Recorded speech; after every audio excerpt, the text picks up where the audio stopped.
Previously on DrakeParagon. See you, Norway.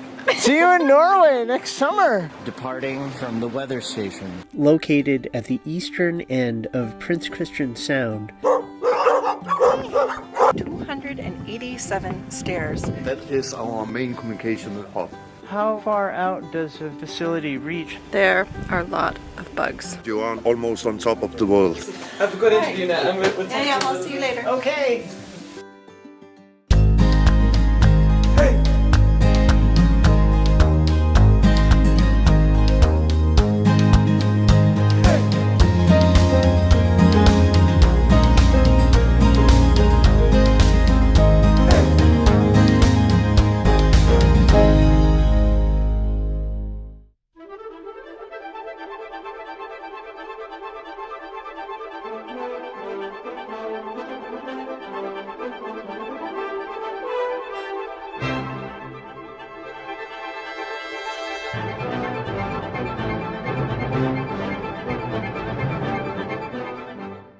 Our primary task is ensuring aviation communication over the Atlantic. We are listening on the radio communication from the European side, it's listening to the radio communication from American side, and we are sending it to Canada and to Iceland, ensuring communication over the Atlantic. So a lot of the air traffic depend on communication that comes through here. Yes. It's not as we are sitting and listening to it. We only have the equipment, the receiver, and sending it. When did the weather station start? Originally, it started as a military, American military base. The American soldiers called it a Hell's Corner. Hell's Corner. Yes. Back in the 1940s. Yeah, later 40s. And then in the 50s, the Americans left and the Danish people Took it over as a radio communication for maritime. How many people work here and what do they each do? We are 5 people on a normal crew up here. Engineer taking care of our 2 power plants. We have 1 handyman maintaining the building, normal maintaining work. We have our cook, the most important guy up here. And then 1 technician who normally also is the manager of the station. You're the manager. Wow. Yeah. How long have you worked here? This is my 3rd period. I work 7 months at a time. I take long tours here. Yeah. Normally we have tours 3 to 4 months at a time and 3 to 4 months out. But your tour is 7 months. Yeah, but it's my own choice. For all of the people here, and including you, when you leave, does somebody else? Is there a there's counterpart? a counterpart. We have 2 teams. What are the different areas of the weather station? What are the different buildings and what are the types of equipment that I've seen? Up there we have the receiver for our coastal radio, medium frequency. Just behind that rock out there we have 2 power plants, each with 2 generators. So we have 4 generators. 1 can manage all the requirement for the station. Are those generators that run on diesel, are they running 24 hours a day? 24 hours a day, 365 days a year. How much diesel do you go through in a day? Approximately between 400 and 500 liters A day? a day. Wow. And how big are your tanks? And how do you fill them? We have a capacity for 250,000 liters, and they are filled by a ship coming out. What are the living areas like? Every employed have a small living room and a bedroom. Then they have their own bath and toilet. Then this building we are sitting in here is the main building where we have our kitchen, dining hall, some technical rooms, and I have my office and my private room here. Are there other weather stations like this one in Greenland? It is called a weather station, this one, but actually weather is so little part of what we are doing here. We have some instruments sending the information to Danish Meteorological Institute. But we have in Narsarsuaq, Tasiilaq, in Nuuk, in Asiat and Danmarkshavn. We have weather stations sending up weather balloons every day at specific hours, measuring the wind in different heights. The Main purpose of this is to give air carriers information of the wind in the different heights, so they can put the plane in the right height to save fuel. So the air traffic controllers see this weather information coming from the different weather stations to And try plan to match it so they get the most effective flight route. How do you get supplies, and how often do you get them? We get a ship supplied 2 times a year. Material for maintaining the station. And then we get fresh groceries once a month with a helicopter from Paragon. Once a schedule a helicopter every month to exchange personnel if there's an exchange there, and then we get fresh vegetables, fruit. The main part of the food comes with the 2 ships. Is everything frozen? Yes. Everything, bread and meat, and Yeah. and you get some fresh produce, vegetables on the helicopter. But it's limited. A helicopter has a limited lifting capacity, so we have to balance it between the number of persons being exchanged and what we can buy. The week before the helicopter come, I asked our chef to make a list. Then I send it to the store in Paragon. Yeah. They pack it and put it down to the heliport. The heliport brings this our mail and persons. 1 helicopter a month. This is what we can expect 1 time a month. But the ice patrol, sometimes they land and give us fresh rumors from what's going around. Oh yeah! And we offer a meal. Wow. So you're friends with the people from the ice patrol? Yes. What does the ice patrol do? They use helicopters to... Yeah, they observe the ice situation and report it to the ships. What's some of the worst weather like in winter? Winter we get a lot of storms out here. This winter we had 3 days with a constant wind at approximately 88 knots. 88 knots. Yeah. The winter before we had the record at 105. 105 knots. Sustained wind. Yes. Right here. Yeah. You will see we have wires over the houses. They hold the buildings yeah. down. What about temperature in winter? Actually, that's not that bad. When it's worst, minus 15, minus 20 degrees Celsius. I've been working at the Thule Air Base. Winter was minus 35, minus 40.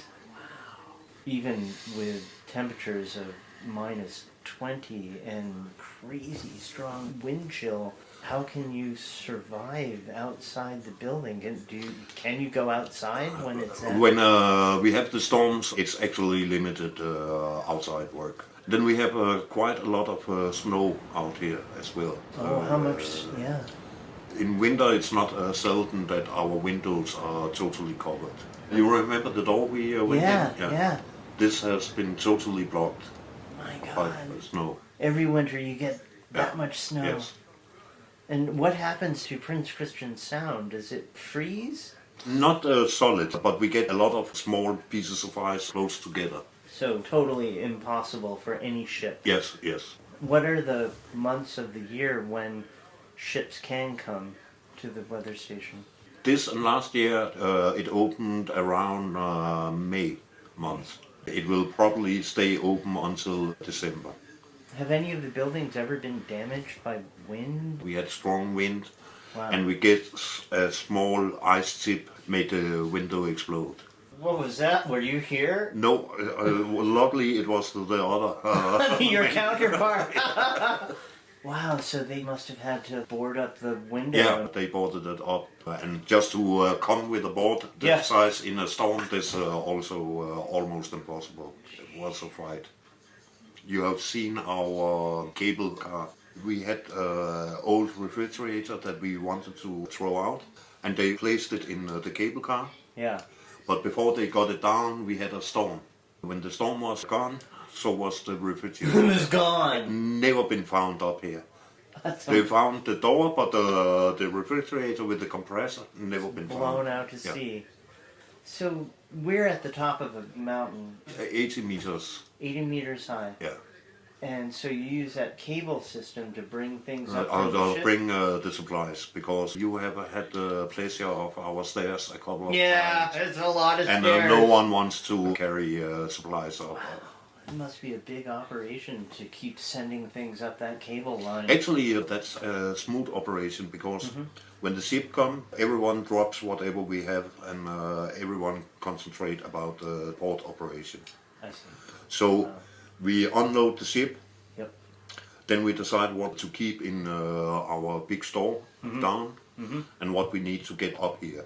Then 2 persons stay down there and 3 persons get up here. 1 operating the cable car at the highest point. Then we have a small cable car bringing it down here. And then our cook receive everything and put it in freezers and storage area. The only thing about this is the ship is following the tide. And for some reason, it always arrives around 3 o'clock in the night. Oh no, to match with the tide. Yeah. Oh great, everybody wake up. How about wildlife? Is there wildlife near the station? Not land-based wildlife. We have some birds in the area. Falcon, hawk, ravens. We have a couple of eagles. We don't have rabbits, we don't have foxes, no reindeer, no musk. Nothing big land-based. The only thing from time to time a polar bear wanders through our station. Just walks through. Yeah. Has that ever been a problem? So not a problem, but we have to be aware. So when we leave the station area, everyone has a rifle. You're not allowed to shoot them, to scare them away. They're such enormous and dangerous animals. And very, very beautiful They are to see beautiful. in their natural. Do the bears know that there are people here? Are they interested in the station, or do they come here often? This year we had 3. The year before we only had 1 Yeah. that we saw. Yeah. We have seen a lot of tracks around the area, so they actually not that interested in us. Okay. The last bear we had was down at the harbor, going through our trash, probably because it smelled of food. Did you scare it away? It scared it away. I wasn't here at the time, but I heard people talk about it. They used 4 or 5 signal flares without it leaving, and 3 or 4 rifle shots before it decided we were too noisy to stay. Going after the trash.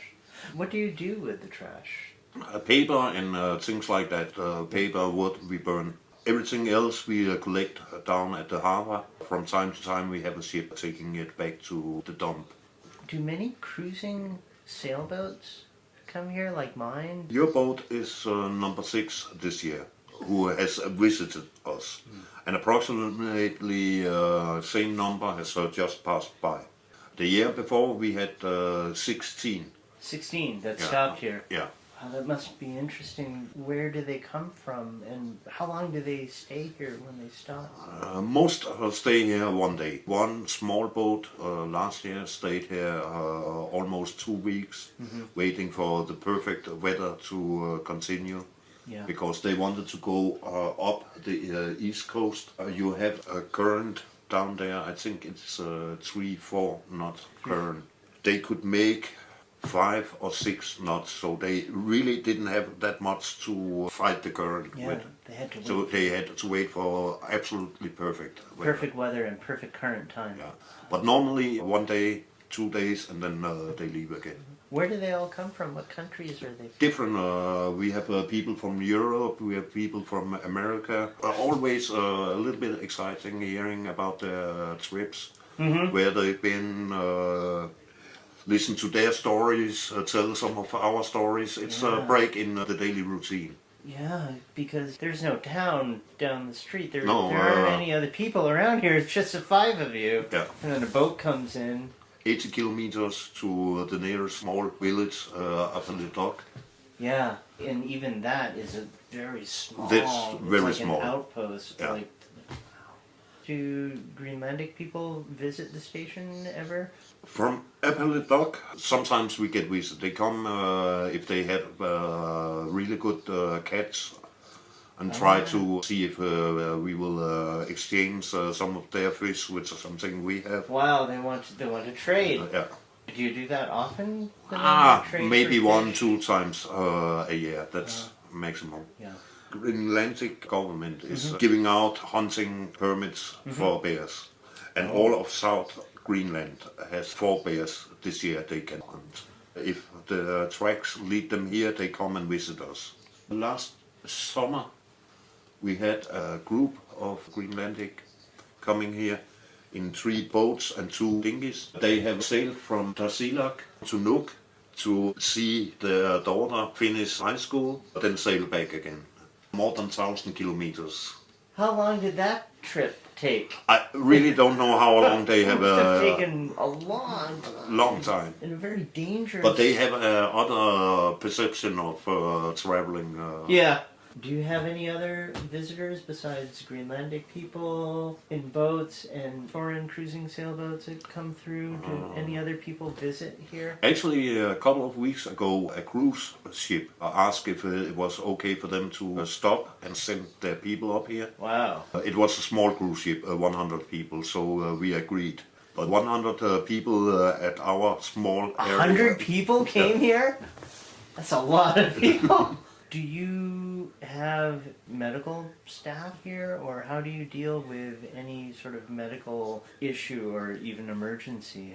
We are trained at the same way as officers on commercial ships. Okay. We have the same education. We have the same medicine as they have on commercial ships. And we have a connection with Danish Radio Medical. So if anyone gets sick up here, I will take key values, blood pressure, temperature, and things like that. I will call Radio Medical and talk to a doctor, and he will advise me what to do. I trained in sewing small wounds, injections. Have you ever had somebody get seriously sick or hurt? And I have had 3 incidents where I had to work with Radio Medical. One where he wouldn't require emergency evac, but at first option we should send the patient to a hospital. The reason we need to have this training is it takes 1 hour and 30 minutes to fly out here. But you have to find a helicopter. This can take hours if it's an emergency. Also, it's very costly to get a helicopter out here. It's in the ballpark of $10,000. to get a helicopter here, you really need to take care of yourselves and know how to take care of your. And I have yourself. experienced that we had bad weather so long that in 2 weeks I couldn't get a helicopter out here. Wow, right. So we need to be able to maintain a Yeah. patient in Yeah. that time. Because perhaps due to weather it may not be possible. No, you cannot send a helicopter in a big storm. No. Are there rules that you have here at the station for making sure that people here are safe? Yeah, however, we have a lot of safety rules, and that's actually some of the rules that we cannot bend for anything. When the polar bear is in the area, you need to have a gun with you when you walk around. We have clear rules like you cannot walk on the ice, always be 2 person going out, you cannot just take a solo trip. You need to have one of our satellite telephones with you, a VHF radio, and before you leave, you inform me who is leaving, where you go to, what time you expected to be home. It's safety, because anything go wrong, let's say on the ice. I cannot authorize that we send out some of our personnel to save the guy on ice. Then I risk other people's life. So the only thing I can ask is for help from nearest police station. And this is, as I mentioned, this is 1.5 hour by helicopter. So if somebody goes out and gets into trouble, you can't put everybody else's lives in danger to try to save that person. No. How many hours do people work in a week, and what do they do when they're not working, and is everybody on call? We try to keep 40 hours work week. We have a maintenance work around, but you can manage in a nice tempo. On the other hand, when we have some things we need to do, we cannot watch the clock and say, no, we continue tomorrow. We need to finish this. But this also gives me the freedom to say to my managers, today it's nice weather, people feel like going fishing, you go fish. Because I know I get this work hour on a later time, so that's the freedom you have when you work a place like this. You're pretty much on call all the time to do work when it's needed. Yeah. So what do people do in their sort of free time when they're not working? Depending on the people. Sometimes they are tired, they just want to go in their room, sit and watch TV. Some are hiking in the area. As I mentioned earlier today, two are taking the boat out. A lot of reading and working as close as we do up here. Yeah. You also have to respect if someone feels the need to close his door And get his alone time. Yeah. There's respect for that. What kind of people are good to work here, and what sort of requirements are there for people to work here? depending on what job they are. I'm an electronic technician, and I have some administrative background as well. So that fits nice to my position as a station manager. Both our engineers taking care of our power plants. Our handyman is a carpenter. We have our cook, trained cook. But that's the qualification. Yeah. At the same time, it's very important that we as persons are mature and that we work good together. We respect each other. You can get a very good man with perfect qualifications. Yeah. But if he dynamically not fits with the group, it will never work. Yeah. So it must be interesting when you are interviewing candidates to work here, knowing that you're hiring somebody that you're going to be not just working with, but living with, and you're a community of 5 people. You must really try to not just look at qualifications, but try to figure out if the person's going to get along with everybody. Yeah, if there's a good chemistry between us. Normally, when I'm off, I'm traveling in Denmark, checking out possible candidates. Oh, really? When you're in Denmark, you're Yeah. interviewing people in person. Yeah, and if I'm up here and a candidate is coming, we try to do it on video conference on Skype. It must be so interesting to interview people in a video conference over the internet and try to not just figure out their qualifications, but try to figure out if the chemistry is right. What we have experienced sometimes is that people see it as adventure. They really don't want to get a permanent job, but taking a 2-3 months test run up here, Yeah. they see it as a paid vacation. Paid And, we are vacation. trying to avoid that. Do you have pets here? We have 5 dogs. To call them pets would maybe confuse people because they are not allowed indoor, they are staying outdoor. But they are good companions when we walk in the area. If they notice a bear, they let us know that there's a bear in the area. They're beautiful. Yes. Beautiful dogs. How long have dogs been here? 2 of the dogs we have here is actually born here. The 3 others are flown here from different places. In some way, I think it's a dog paradise because It is. they can run freely. Sometimes they disappear for hours, and we don't need to be afraid. We are on an island; they cannot escape. We don't have any game here, so they cannot harm anything. You said that the dogs aren't allowed inside the buildings. No. And so what do they do in winter when it's so They cold? curl up and wait for the snow to cover them. When the snow covers them, they are not hurt by cold winds. I can't even imagine that. They actually don't want to get inside. Even in the coldest conditions, with the wind and tons of snow, they just huddle together and let the snow cover them. We have built a doghouse, but they don't want to use it. When it's really, really, really bad, they have one of our houses over there. They have a hole so they can go under the house and hide there. But this only when the absolute worst weather.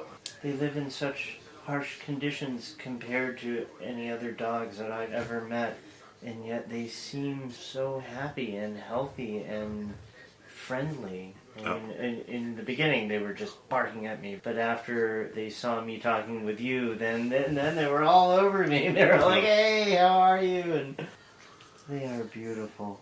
If you go out, if you sit down, relax, Yeah. Two of the dogs come and lean up against you like they're trying to keep you warm. I think that they are a big part of the weather station. None of us up here want to be without the dogs. Yeah. What is your favorite thing about working here? I had to admit, I really love Greenland. You can go out into nature, you can take a look out, and in some direction there's no trace of people ever been there. You have the silence, it's incredible. Have you ever seen the Northern Lights? Yes, we see it up here from time to time, really beautiful. Now we have the green time. When snow melts and the green, it's in a speed you don't find other places. It's harsh, but it's harsh on a beautiful way. And you take the trip through the sun, you have to admit it's breathtaking. It's the most beautiful, breathtaking water I've ever sailed in. Thank you so much. It's been an honor for me to visit here. I never imagined that I would see a place like this, and just seeing the weather station is just another thing that has made the whole voyage here worth it. Yeah. I would do it again. Thank you very much. You're welcome.